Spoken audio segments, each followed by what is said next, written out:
Hello viewers, నమస్కారం. Welcome to లాడస్కు channel.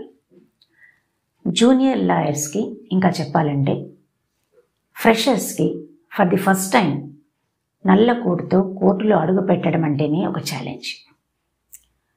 అలా అడుగుపెట్టిన రోజు నుంచి ఎవ్రీడే న్యూ ఛాలెంజ్తో రోజు కోర్టుకు రావాల్సి ఉంటుంది.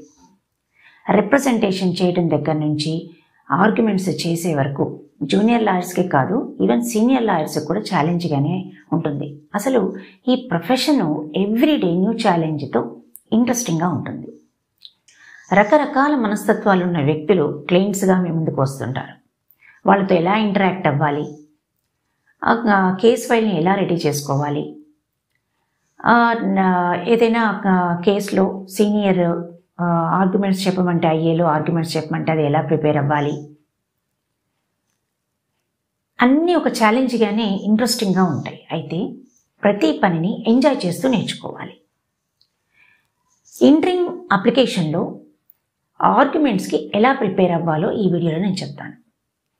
ముందుగా మా ఛానల్ని ఫస్ట్ టైం చూస్తున్నట్లయితే తప్పకుండా సబ్స్క్రైబ్ చేసుకోండి, మరి షేర్ చేయండి. తద్వారా మా ఛానల్లో వచ్చేటువంటి ఇన్ఫర్మేటివ్ వీడియోస్ మీరు ఈజీగా చూడగలుగుతారు.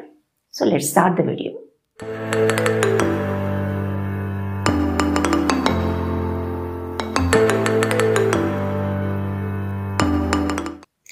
ఇంటరిమ్ అప్లికేషన్లో ఆర్గ్యుమెంట్స్ చేయమని మీ సీనియర్ ఇన్స్ట్రక్షన్స్ ఇచ్చారనుకోండి, అప్పుడు మీరు ఎలా ప్రిపేర్ అవ్వాలి, దానికి కొన్ని పాయింట్స్ గుర్తుపెట్టుకోవాల్సి ఉంటుంది. Number 1, type of the case ఏంటి, దాని అప్రోచ్ ఎలా ఉండాలో తెలిసి ఉండాలి. సివిల్ కేస్కి క్రిమినల్ కేస్కి అప్రోచ్ డిఫరెంట్గా ఉంటుంది కాబట్టి దానికి తగ్గట్టుగా మీ ప్రిపరేషన్ ఉండాలి, మీరు ఆలోచించే విధానం ఉండాలి. నెంబర్ 2, ఒకవేళ అది సివిల్ కేస్ అనుకోండి, దానిలో నేచర్ ఆఫ్ ది సూట్ ఏంటి తెలిసి ఉండాలి.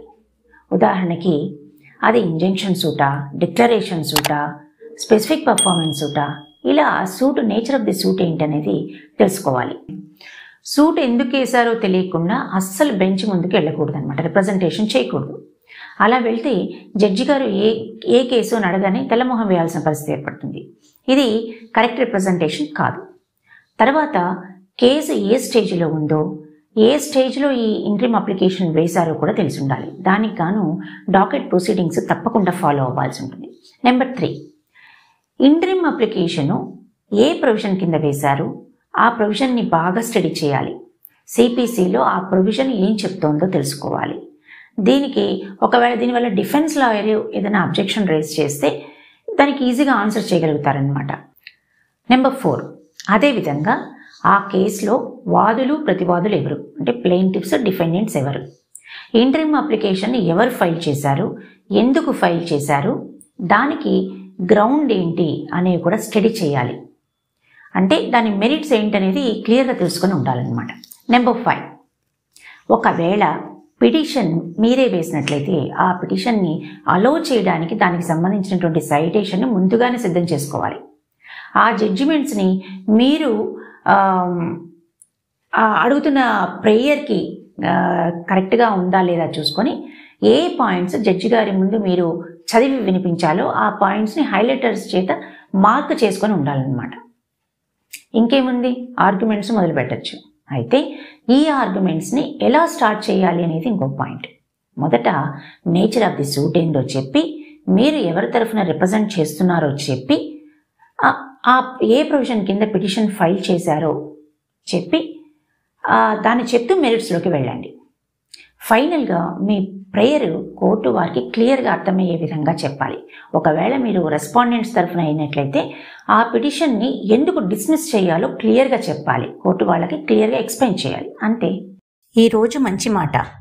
2 చెవులు ఒకే శబ్దాన్ని వింటాయి, 2 కళ్ళు ఒకే దృశ్యాన్ని చూస్తాయి, 2 వాహికలు ఒకే వాసన పిలుస్తాయి, కానీ ఉన్న ఒక నాలుక 2 మాటలు మాట్లాడుతుంది. తస్మాత్ జాగ్రత్త. ఈ వీడియో కనుక మీకు నచ్చినట్లయితే లైక్ చేయండి, షేర్ చేయండి. మరిన్ని వివరాల కోసం సబ్స్క్రైబ్ చేయండి, పక్కనున్న బెల్ ఐకాన్ని ప్రెస్ చేయండి.